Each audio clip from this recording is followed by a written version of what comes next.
Joining me here on the Rich Eisen Show right here and now in about an hour is when he and Michael Holley take the reins. How are you, sir? Good, man.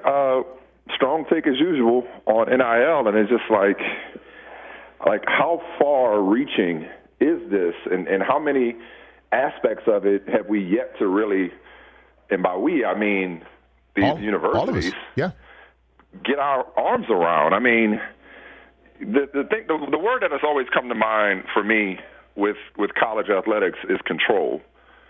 And, forget coaches imposing social media or outright media bans on players.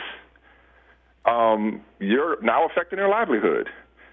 I mean, imagine they've avoided the scenario of certain states and therefore certain schools having a recruiting advantage, just across the board with the presence or lack of name, image, and likeness opportunities. But now, since everybody's just kind of doing it their own way, imagine players entering into, and maybe you touched on this already. If you have, I'm sorry. Sure. But imagine players entering into transfer portals just based on name, image, and likeness opportunities. I mean, they're not going to be. This is first of all, let me just say this. This is the bare minimum that can be done for college athletes. I mean, there's still a pie that they're not getting access to. Correct. Which is the revenue pie, the television, pie, the big money, the billions with a B.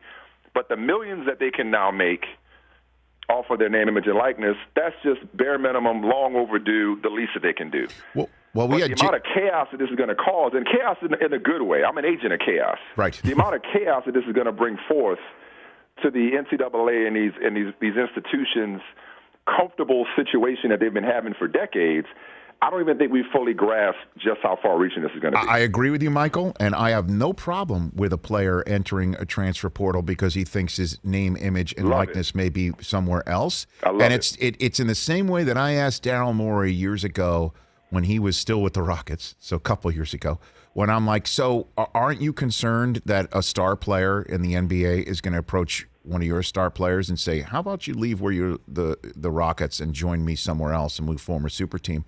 And his answer was no. Like, he's not going to. He wouldn't want a tampering charge to be levied against another player for approaching one of his other players. He said, no, I'm not concerned about it because I'm going to create such an environment that my guy's never going to think of leaving. And that's what will have to be in the mind's eye and part of the plan of a college program, sports Think program. About how many that's simple. Corporations or brands. This is so exciting. I mean, from a player's perspective or an athlete's perspective, but a worker. Think about how many brands or corporations can now just circumvent the university or the athletic department, where otherwise they may have to do some kind of a endorsement deal with the university in general, and they could just say, "Oh no, I'll just instead of doing a deal with Duke, I'll just do it with Zion Williamson." For example, at the time, he came in with a incredible social media following before he ever set foot on campus. I'm super excited to see where this goes. And there are just so many different tentacles, like the one you pointed out. I mean, on a professional level, like that is a huge advantage for agents. Oh yeah, to be able to now have a body of work to refer to. So fine. We don't have it in writing that. I have to be your contract agent when you go to the NFL. Do we need it in writing?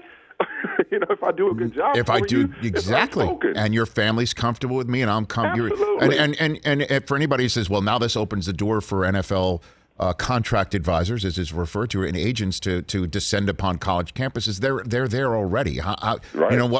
Why do you think a player on the day that they've made their announcement that they're turning pro, they already have their agents all lined up, I mean, like that's the way it goes. And some players already have like their parents or family members do that anyway. So it's fascinating to me though, Michael Smith of Brother from Another, top of the hour right here on NBC Sports on Peacock.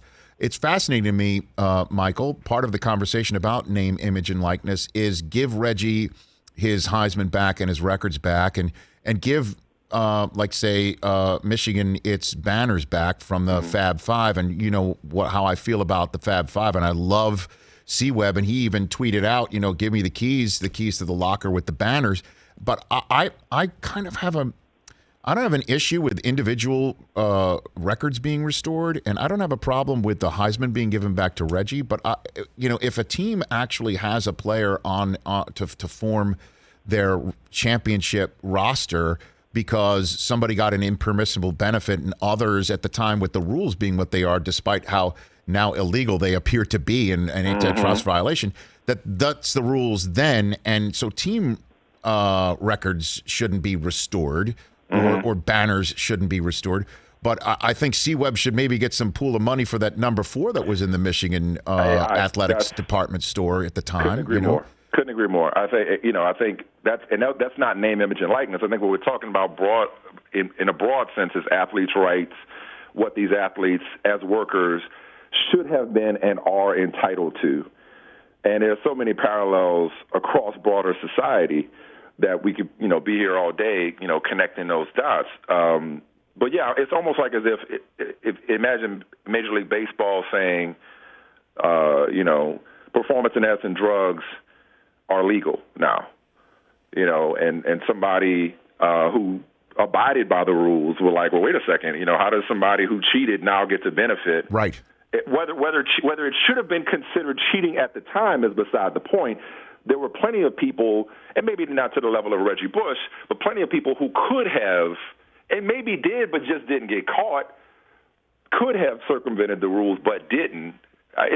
There is the only thing is, and even then, if you want to go down that slope, like how many people should we now pay out retroactively because they were not able, and I'm not saying they don't deserve it, but it's like there's no way to actually make up for the decades and the billions of dollars that these employees of the NCAA were denied because the rules were so archaic. It's really a shame that it took this long. It really is. But it's changed forever. And it's going to really be weird for people, of our, I guess, age group, generation, however you want to put it. I know you're younger than I am, but, you've grown up your whole life thinking, college athletes don't get paid. And soon there will be a generation of people who, for whom that's the way that'll be like black and white television to a generation. But here's the thing, man. Listen, I'm not that much younger than you. I'm 40. I'm almost 42. How old are you, Rich? I'm 52. So you are. All right. I appreciate the all right. I appreciate the half-hearted all right. I appreciate that. But you're in better shape than I am. I guarantee you run a better 40 than I do. Okay, I'll take that. I guarantee you run a better 40 than I do. But even it certainly preceded me. One of my first term papers in high school, I remember it, was the case for collegiate athletes to get paid. So, there's a lot of us who have been living in this alternate universe. I just finished watching episode 4 of Loki, who have been operating in this Nexus event, this alternate timeline in which collegiate athletes are treated the way for what they are, for who they really are, which is employees, which is professional athletes. They may not play at the highest level, but they're employees. So this is really just a long time coming. I would like to think for more people than maybe we realize. There are some old school people, who are like, oh, this is weird. This compromises the integrity of the game. It's like, oh, it's all just about the money. It's always been about the money, but that money has always been concentrated to the powers that be, whether it's the administrators, the coaches, the universities, the NCAA, what have you. It is just so it's so refreshing to see this happening. It really is. I couldn't be more excited for him, and I'm excited to see.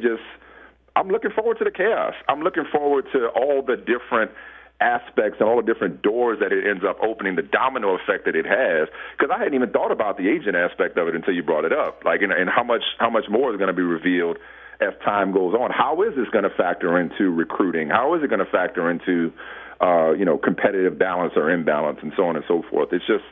Eventually, they're just going to have to come to grips with the fact that this is a professional sport, whether they, want it to be about the universities, want it to be an amateur enterprise or not. It's a professional sport, and it's a huge step, but it's a baby step nonetheless, relatively speaking. Michael Smith here on the Rich Eisen Show. Before I let you go, I like front-loading storylines and what we're going to hear from our colleagues in the media, whether it's warranted or not. I haven't brought this up to you guys yet here in studio, so I'm going to unveil this with Michael Smith. I'm already seeing it. I'm already seeing it. I'm already feeling it. I'm sensing it. That if the Suns win it, there's an asterisk because LeBron had a banged-up team, and Giannis is banged up, and Trae Young is banged up. The Clippers didn't have Kawhi, and so on and so forth. What do you think of that? Do you think we're going to see that, hear that from some corners of our business, Michael? Hopefully from nobody respectable or credible. I can't speak for Twitter.